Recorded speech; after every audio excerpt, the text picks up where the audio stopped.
Hi, I'm Niall Strickland, CEO of GrowthOracle.com, HowsMyBusinessDoing.com and NiallStrickland.com. For anyone that doesn't know me yet, I'm a management expert who has developed a range of automated business assessment tools for business consultants or advisors, as well as for small and medium business owners. This video is about the impact that changes in international trade has on our clients. Since the last World War ended, there's been a move towards harmonization and international trade across the world. The EU experiment, wherein 28 countries now have strong political and economic ties and 19 sharing a common currency, there is a significantly reduced likelihood that another world war will break out. The exception to this is, of course, the rise in international terrorism, wherein disenfranchised second and third generation migrants, in particular, are fighting a destructive guerrilla war against Western society. The mass exodus from the Middle East in the last few years into Europe has exacerbated the problem, and now first-generation migrants are increasingly getting sucked into violent anti-Western terrorism groups. With high levels of youth unemployment in these ethnic groups, young people are being radicalized. Ignoring the socio-economic problems described, we can also see the emergence of non-Western economies like China, India and Brazil that have quickly become powerhouses of economic activity.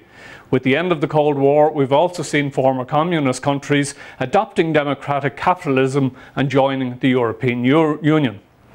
Since the 1970s, we've seen a clear drive towards economic cooperation and international trade with the forming of the G7, a group of the world's 7 largest economic powers. Since the turn of the century, we've also seen the emergence of a larger group, the G20, representing the EU and 19 other nations and representing 90% of the world's economy. Although economic cooperation is becoming the norm, there is of course the tendency for independent nations to concurrently pursue their own national policies. So what is the impact of all this international cooperation, and how does it impact the clients that we work with? Primarily, it increases globalization, and it means that businesses no longer compete solely in domestic markets. It also means that domestic markets are no longer protected and that businesses are in fact competing on a global stage. And if you thought that this just affects large multinational corporations, you could not be more wrong. We need to be aware how our clients can successfully compete in overseas markets and on how they can follow their customers around the world and deliver differentiated products that meet local market characteristics and needs. We also need to be able to show clients how to remain competitive by using resources in overseas markets that are cheaper than those available domestically and which contribute to sustainable competitive advantage. Click here to read the full article and to learn how we must be able to advise clients about changes in the international space and the implications for their businesses.